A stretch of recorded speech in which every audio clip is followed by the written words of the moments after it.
ऐसी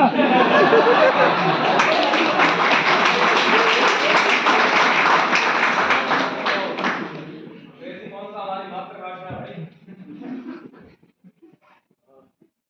जी मैं अपना वोट बदलना चाहता हूँ, बेकसूर। जी मैं बिल्कुल सोच समझ कर कह रहा हूँ। मिस्टर, आपके इस फैसले की बुनियाद क्या है? इन साहब की कहानियां? अरे इन्हें तो कहो यार अपनी कहानियां बनाए और छाप दे किसी न्यूज़पेपर में। भाई साहब अच्छे पैसे मिल जाएंगे आपको। और आप यार सारे फैक्ट सबूत बनकर आपके सामने खड़े हैं। यहाँ तक कि अदालत में भी सभी का यही कहना था कि लड़के ने अपने बाप का कत्ल किया। अरे उसका वकील देखा था, शुरू से आखिरी तक चुप था। क्यों? क्योंकि उसे मालूम था कि इसमें जरा भी दम नहीं है। अरे आपकी समझ में कुछ नहीं आया? देखिए ऐसा कई बार हुआ है कि फैक्ट्स के आधार पर किसी आदमी को पकड़ लिया गया और उसे जेल में बंद कर दिया गया, लेकिन 10 साल बाद 12-15 साल बाद उसे छोड़ दिया गया क्योंकि असली कातिल पकड़ा गया। ऐसी बातें हमें रोज अखबार में पढ़ने को मिलती हैं। अरे मैं आपसे बात नहीं कर रहा हूँ, इनसे बात कर रहा हूँ। अजीब बात नहीं है जी। और आप लड़के का वकील था ना जो केस उसने लड़ा था, आपने नहीं, तो आप इतना क्यों तड़प रहे हैं? अरे भाई वकील भी इंसान होते हैं, उनसे भी गलती हो सकती है। मैं आपसे बात नहीं कर रहा हूँ यार, इनसे बात कर रहा हूँ। कोई बात नहीं है। आप मुझसे बात कीजिए। देखिए ये वकील कोर्ट की तरफ से अपॉइंट किया गया है, इससे काफी कुछ साबित होता है। ये केस उसे दिया गया था, उसने लिया नहीं। एक नए नौजवान वकील के लिए इस केस में कुछ भी आकर्षक नहीं था। नाम नहीं था, पैसा नहीं था और जीतने की संभावना भी नहीं थी। और केस मजबूती से लड़े जाने के लिए वकील को अपने मौके पर विश्वास होना जरूरी है। और जैसा कि आप अभी बता चुके हैं, उसे उस लड़के पर नहीं था। हाँ, और हो भी नहीं सकते सिवाय आपके। सारे मिलके मेरी फिल्म निकलवाओगे। माफ कीजिएगा, मेरा कुछ पॉइंट्स होता मैं मेरा घर का भी पॉइंट। सिर्फ एक सवाल करूंगा। आप पूछिए पूछिए। धन्यवाद। तो कत्ल हुआ आधी रात 12:10 और पुलिस ने उस लड़का को गिरफ्तार किया 3 या सवा 3 के आसपास।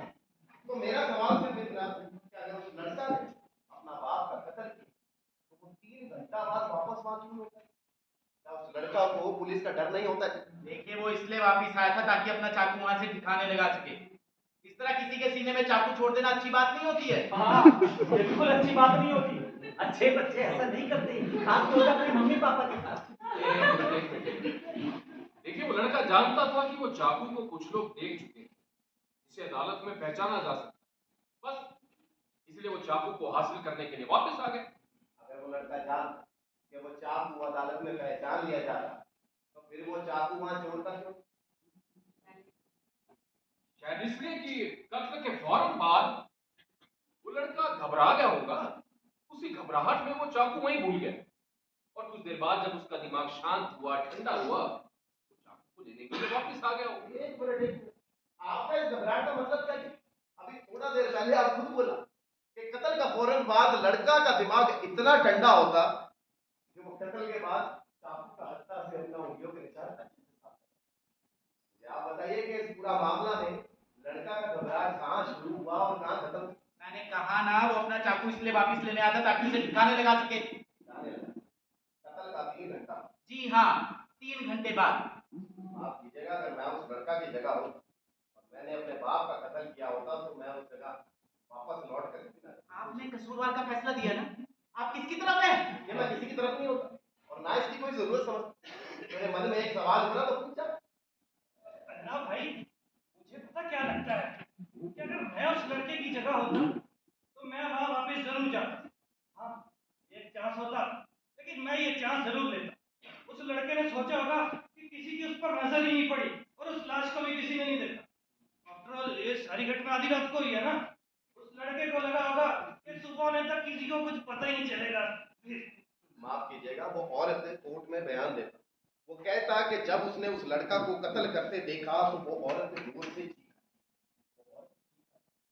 तो वो चीख उस लड़का ने भी सुना और उसे पता लगना कि उसे कत्ल करते किसी ने देख लिया। अब इसके बाद वो लड़का वापस, ये बात मेरे कुछ गले नहीं उतरा।